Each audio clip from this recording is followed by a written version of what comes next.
حضرت عقبہ بن ابو صہبہ رحمہ اللہ کہتے ہیں کہ جب ابن ملجم نے حضرت علی رضی اللہ عنہ کو خنجر مارا تو حضرت حسن رضی اللہ عنہ ان کی خدمت میں حاضر ہوئے۔ حضرت حسن رضی اللہ عنہ رو رہے تھے۔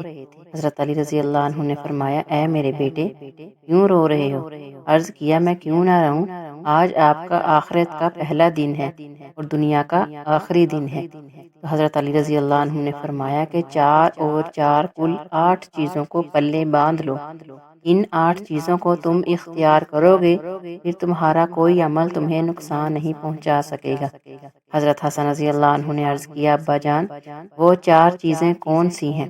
فرمایا، سب سے بڑی مالداری عقل مندی ہے، یعنی مال سے بھی زیادہ کام والی جو چیز عقل اور سمجھ ہے، جو مال سے زیادہ کام آنے والی ہے۔ اور سب سے بڑی فقیری حماقت اور بے وقوفی ہے۔ سب سے زیادہ وحشت کی چیز، سب سے بڑی تنہائی، عجب اور خود پسندی ہے۔ جو انسان اپنے آپ میں مگن رہتا ہو، خود پسند ہو، تو وہ تنہا رہ جاتا ہے۔ اور سب سے زیادہ بڑائی اچھے اخلاق ہیں۔ حضرت حسن رضی اللہ عنہ فرماتے ہیں کہ میں نے کہا، ابا جان، یہ تو 4 چیزیں ہو گئیں، باقی 4 چیزیں بھی بتلا دیں۔ تو فرمایا کہ اور سے سنو، بے وقوف کی دوستی سے بچنا، وہ فائدہ پہنچاتے پہنچاتے تمہارا نقصان کر بیٹھے گا۔ دوسرے، جھوٹے کی دوستی سے بچنا، کیونکہ وہ جھوٹ بول کر وہ جو تم سے دور رہے گا، یعنی جو تمہارا دشمن ہے، اسے تمہارے قریب کر دے گا، یعنی دشمن کو حملہ کرنے کا موقع تم پر دے دے گا۔ اور جو تمہارے قریب ہوگا، یعنی تمہارا دوست، اسے تم سے دور کر دے گا، یعنی تم دونوں کے درمیان جھوٹ بول کر پھوٹ ڈلوا دے گا۔ اور یا وہ بے وقوف ایسا کرے گا جھوٹا کہ دور والی چیز کو نزدیک والی چیز اور نزدیک والی چیز کو دور والی چیز بتلا کر تمہارا نقصان کر دے گا۔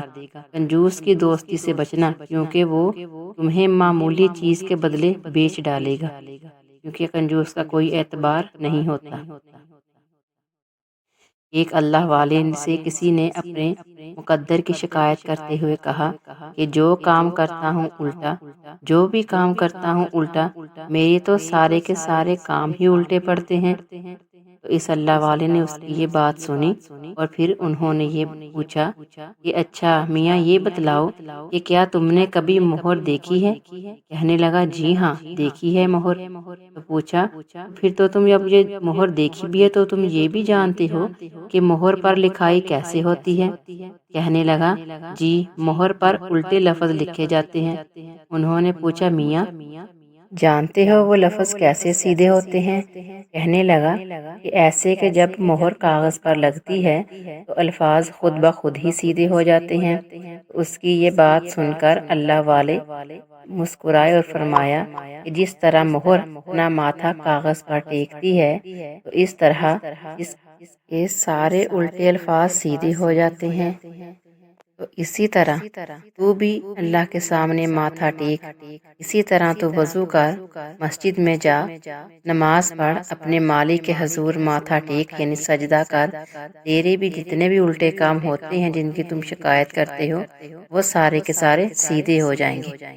یہ ہمارے پہلے بزرگوں کی بات ہے۔ سبحان اللہ، وہ کیسے لوگ تھے جو مخلوق کو خالق کے قریب کرتے تھے۔